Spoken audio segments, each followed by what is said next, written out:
뉴스 편유였습니다.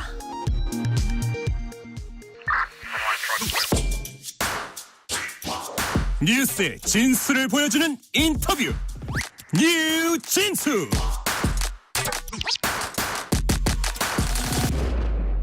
뉴스의 진수를 보여주는 인터뷰 뉴진수.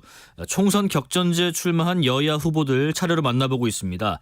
지난 목요일 경기 부천 을 지역의 새로운 미래 설훈 예비후보, 이어서 어제 국민의힘의 박성중 예비후보 만나봤고요. 오늘은 민주당의 김기표 예비후보와 전화로 이야기 나눠보겠습니다. 후보님 안녕하세요. 안녕하십니까. 부천시의원 민주당 국회의원 후보 김기표입니다. 반갑습니다. 네, 반갑습니다. 네네. 원외 친명계 인사로 당내 경선을 뚫고 또 부천 을 민주당 예비후보로 확정되신 김기표 후보님은 문재인정부 청와대 반부패 비서관을 지내셨고요. 또 네. 부천에서 쭉 초중고를 나오셨네요. 출마의 변부터 그렇습니다. 짧게 들어보겠습니다. 네, 저는 이제 부천에서 초등학교, 말씀하신 대로 중학교, 고등학교를 졸업했고요. 네네. 그래서 저는 부천에서 자라났고 부천이 저를 길러냈습니다. 그래서 이렇게 길러준 부천에 대해서 반드시 언젠가 보답해야 되겠다는 생각이 컸었고요. 네. 그래서 이번에 부천이 길러낸 젊은 인재라고 자부하면서 부천의 발전을 위해서 출마를 했습니다. 그리고 아울러 나아가서 네. 경제 파탄과 아랑곳하지 않은 정치를 펼치고 있는 윤석열 정권을 심판해야 된다. 이런 의지로 출마를 하게 됐습니다. 예. 그제인가요? 그 진보당의 백현종 후보님하고 단일화를 이뤄내셨던데요. 네네. 이 단일화 성사 합의의 의미를 어떻게 이해하면 될지 소개해 주시죠. 무엇보다도 이번 4월 10일 선거는 우리나라 네. 국가의 명운이 달려있는 선거라고 봐야 될 것입니다. 저렇게 폭정을 하고 있는 정권에게 입법부마저 넘겨준다면 우리나라는 희망이 없습니다. 그래서 이번 총선은 정권 심판이 되어야 되고 그 정권 심판의 뜻을 같이 하는 정당과 세력이라면 모두 연합해야 된다. 이것이 저의 생각이고 그런 생각하에서 단일화를 이뤄낸 것입니다. 그래서 네네. 예, 그렇습니다. 네, 지금 그 부천 을 지역 외에도 민주당하고 진보당 간의 어떤 선거 연대 속에서 어떤 지역구 후보 단일화가 계속 진행 중인 것 같은데요. 여길 두고 일각에서는 이 진보당과의 연대가 중도 확장 면에서 도움이 별로 안 될 거다, 뭐 이런 시각도 있는데 후보님 생각은 어떠세요? 중도층이라고 하는 분들도 이번 윤석열 정권의 지금까지 행태를 보면은 심판해야 된다는 어떤 예. 의지가 강한 것으로 저는 판단하고 있고. 네네. 그렇다면 어떤 중도층에 있는 계신 분들도 진보당과 연합이 전혀 우리 민주당과 진보당 연합을 지지하는데 방해가 되지 않을 것이다. 저는 그렇게 생각하고요. 네. 어떤 의미도 아까 말씀드렸듯이 이번 총선은 윤석열 정권을 심판하는 모든 세력과 정당이 모여야 된다. 이것이 저의 생각이고 그래서 그런 취지로 연합이 이루어졌다. 이렇게 단일화가 이루어졌다. 이렇게 말씀드릴 수 있겠습니다. 네네. 오늘은 부천 을 지역 어디를 좀 도셨어요? 오늘 상동 호수공원에서요. 네. 또 이제 여러 자치단체 네. 위원들 모여서 회의하는 데도 갔고 그다음에 이제 지하철역도 가서 피켓팅도 하고 네네. 여러 가지 부천시청도 가고 아주 바쁜 일정을 보냈습니다. 자, 그렇게 바쁜 일정 보내 계신 와중에 부천시는 지금 민주당의 다소 우세 지역으로 불리는 곳이지만은 부천시 을 같은 경우는 부천시 4개 선거 가운데서도 역대 선거에서 이 비교적 보수층의 득표가 가장 높았던 곳으로 분류되던데 부천 을의 민심은 지금 어떻게 파악하고 계세요? 물론 지난 수치상으로 보면 그런 면이 없지는 않습니다만은 네. 아까도 말씀드렸듯이 부천 시민들의 의식 수준이 굉장히 높고 그래서 지금까지 윤석열 정권이 했던 것에 대해서 명확한 비판 의식을 가지고 있고요. 네.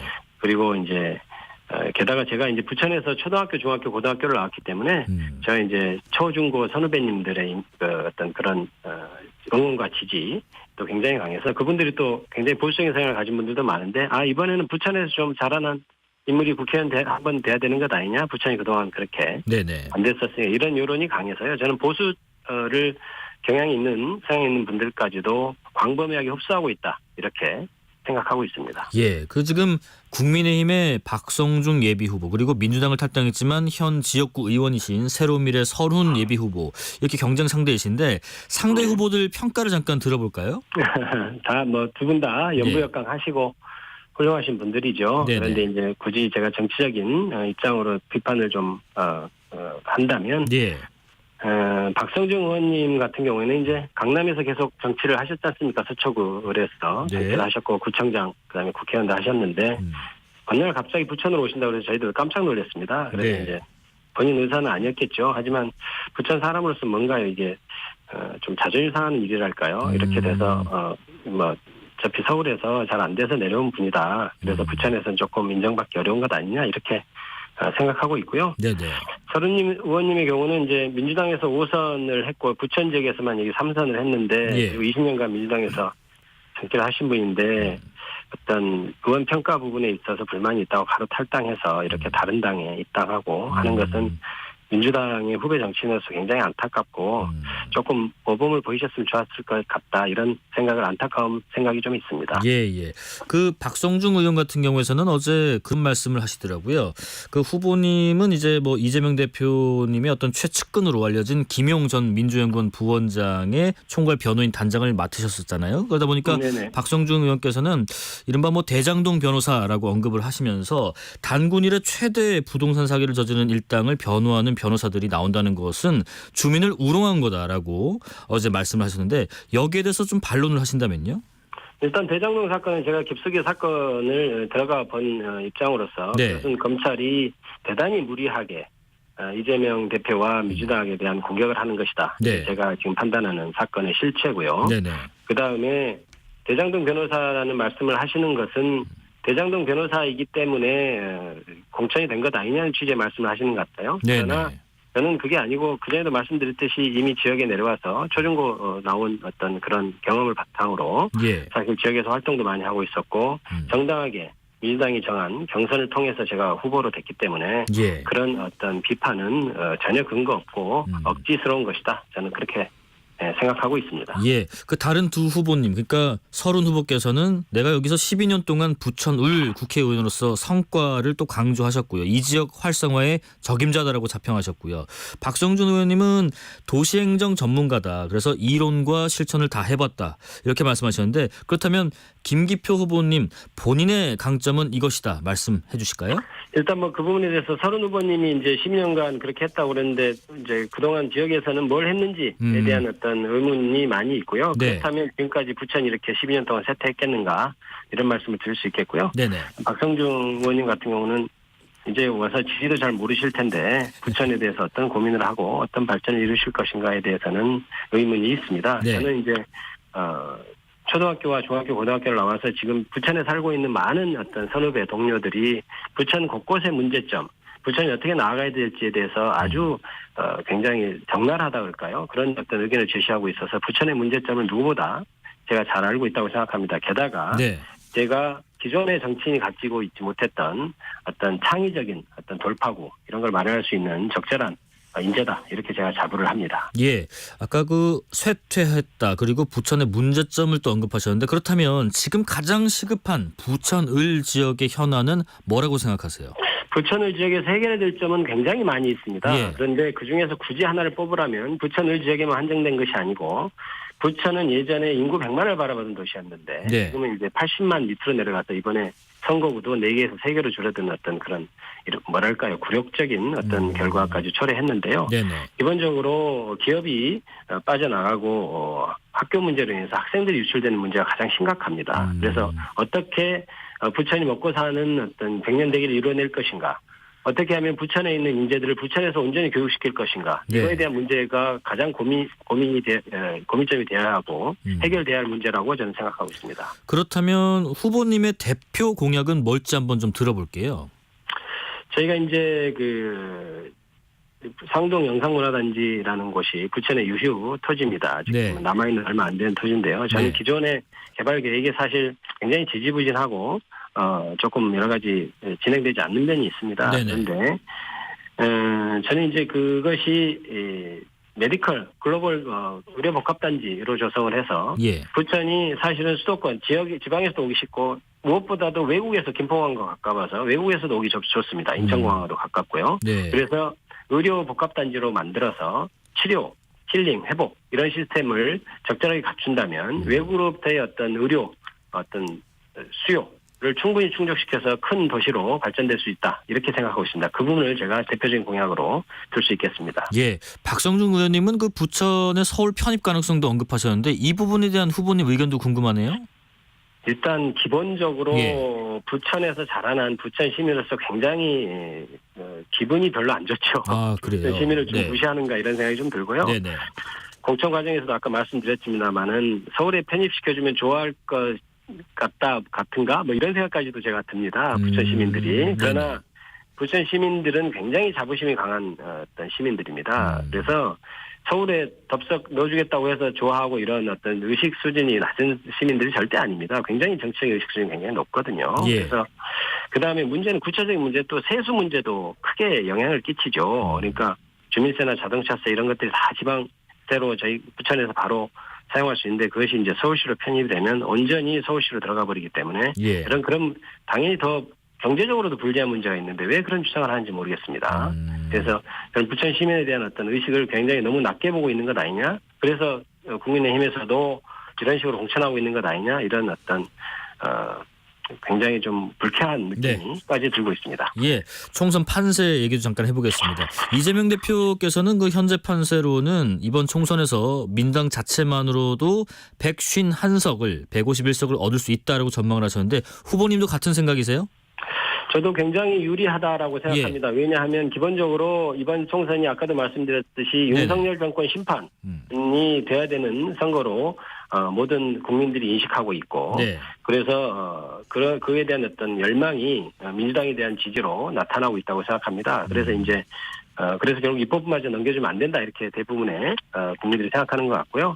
그래서 민주당으로서는 더더욱 낮은 자세로 더 열심히 민심을 살피고 민생경제를 살리는 방향으로 선거를 고민해야 될 것으로 저는 생각하고 있습니다. 앞서 그 정권 심판론도 잠깐 언급하셨는데 지금 같은 지역구에 출마하시는 서른 의원께서는요. 이 정권 심판론과 더불어서 이재명 대표 체제 하에서 본 모습을 잃고 있는 민주당을 새롭게 재건하겠다고 합니다. 이른바 민주당 재건론인데요. 이 민주당 재건론까지 합해져서 총선 표심에 영향을 미칠 변수가 될 수 있을 거다 생각하실지 궁금하네요. 민주당 재건은 민주당 내에서 해야죠. 예. 새로운 미래당에서 무슨 민주당 재건을 하겠다는 것이 저는 이해가 가지 않고요. 네네. 게다가 민주당 후보로 뽑힌 저와 당연히 경쟁하고 저를 떨어뜨리겠다 이렇게 얘기하고 떨어뜨리겠다고 명언 쓰고 다니는 건 아닙니다만 그런 어떤 의도가 있다고 보여지고요.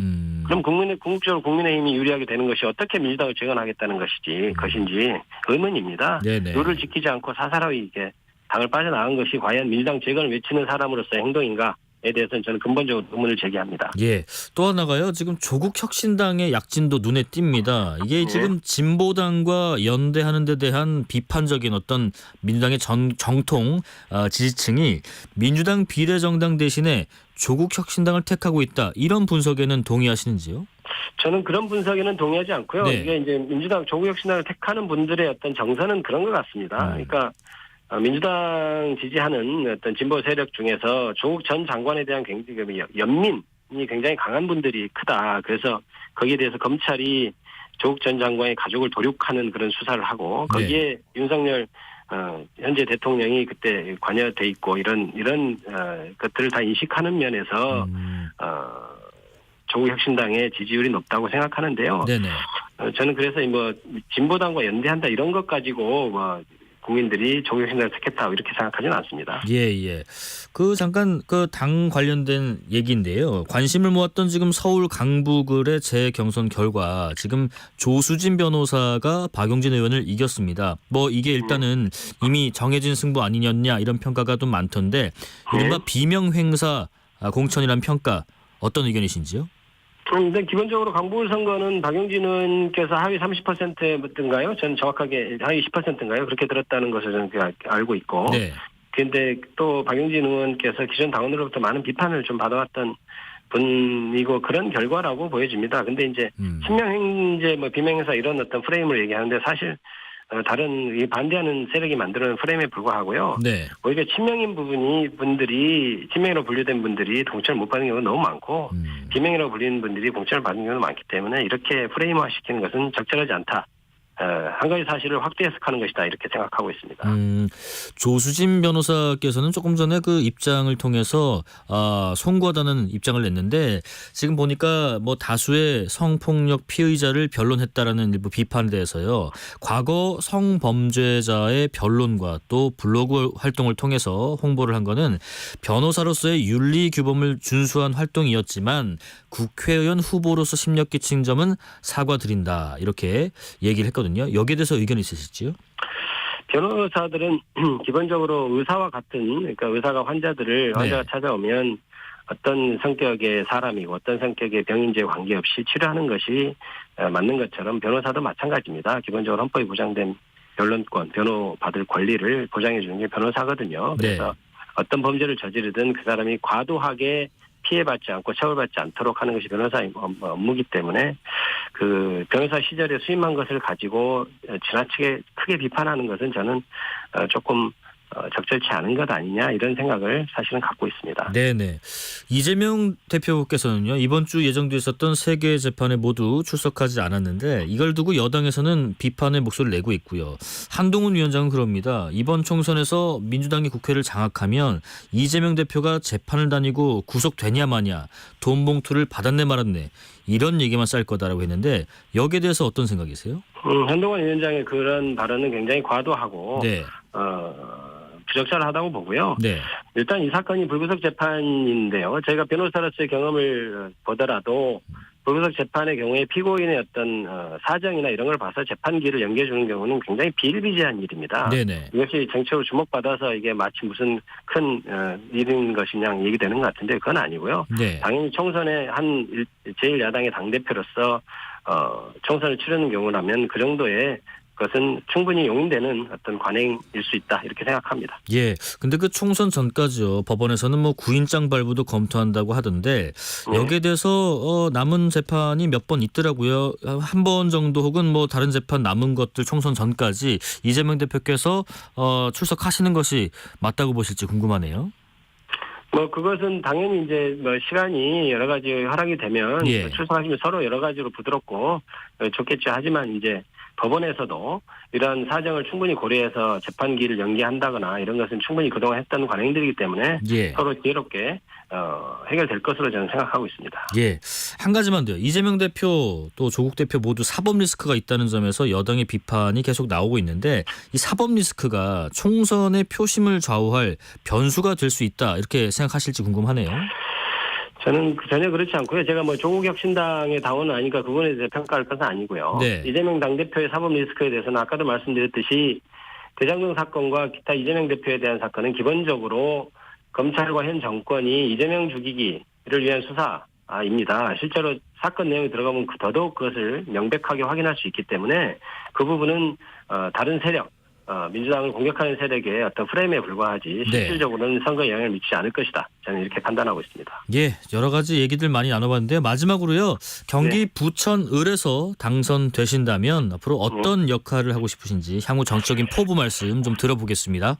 저는 기본적으로 생각이 이제 이 나라 이 사회가 소수라는 이유로 약자라는 이유로 차별받는 세상이 돼서는 안 된다는 게 제 기본적인 가치관입니다. 그래서 제가 국회에 되면 그런 어떤 입법 활동을 위해서 노력할 것이고요.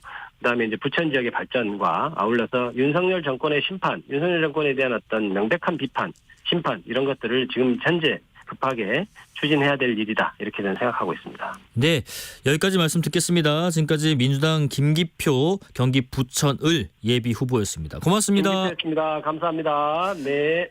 실시간 교통정보 알아보겠습니다. 교통정보센터 김민혜 리포터 나와주세요. 네, 이 시각 교통정보입니다. 고속도로 곳곳으로 정체 이어지고 있습니다.